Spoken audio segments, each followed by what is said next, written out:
সোহেল হত্যা করার সাথে সাথে আজ সোহেলের আম্মা এখানে আছে, ভাইসে সাইদ মোস্তাফিজ। তোমাকে চিনি, তোমার দাদাকে চিনি, তোমার বাপের দাদাকে কিন্তু আমরা চিনি। তুমি মামলা যে মাতা বাদী হয়েছে সে অভিযোগ দেওয়ার আগেই তুমি সব ঘটনা বলে দিলা। কোথায় থেকে পেলেন? আইন শৃঙ্খলা বাহিনীতে বলবো মোস্তাফিজ, সাইদ মোস্তাফিজকে গ্রেফতার করলে জানা যাবে কে এই মামলার সাথে হত্যা করেছে। উনি তদন্তের আগে, এজাহারের আগে, তার মা বর্ণনার আগে উনি বলে দিলেন অমক অমক এটা জড়িত। তাহলে তো উনি জানেন, সব ঘটনা জানেন। প্রশাসনকে বলবো ওনাকে গ্রেফতার করা হোক।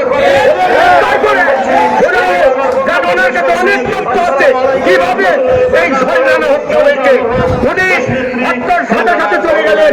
আর যাদের এখানে আমরা জানতে পারছি ওই লোকগুলো তো আপনার সাথে কাজ করেছে এবং আপনার সাথে, আপনার জামাতে ইসলামের সাথে এবং ওই সরাতুল গ্রামে তাদের হেল্লায় আপনি ভোট করেছেন। সেই বাড়ির সদস্য যে উনি, তাকে কি আড়াল করার জন্য একজন নিষ্পাপ আমাদের প্রতিমন্ত্রী যে ঘটনা সম্পর্কে জানে না তাকে ইয়া করতেছেন, তারা চেষ্টা করতেছেন। শোনেন, ভোলা দলে মাঠ স্বীকার করেন না। আপনি এসেছেন রাজনীতি করার জন্য সাজাদপুরে।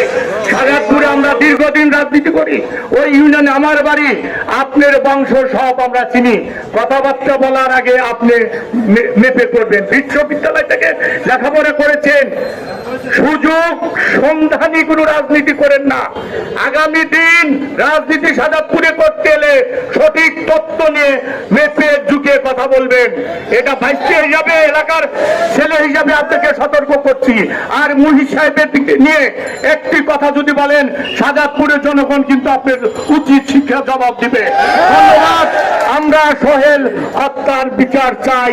আমরা সাজাদপুরের জনগণ সোহেল হত্যা সঠিক তদন্ত সাপেক্ষে এবং যারা আসামি আছে ঘোরাফেরা করতেছে, সোহেলের আম্মাকে ভয়ভীতি, তার আত্মীয় স্বজনকে ভয়ভীতি দেখাচ্ছে, তাদেরকে অবিলম্বে গ্রেপ্তার করে রিমান্ডে নিয়ে সঠিক তথ্য বের করে চার্জশিট দেওয়ার জন্য আমরা আহ্বান জানাচ্ছি। ধন্যবাদ। খোদা হাফেজ। বাংলাদেশ জিন্দাবাদ।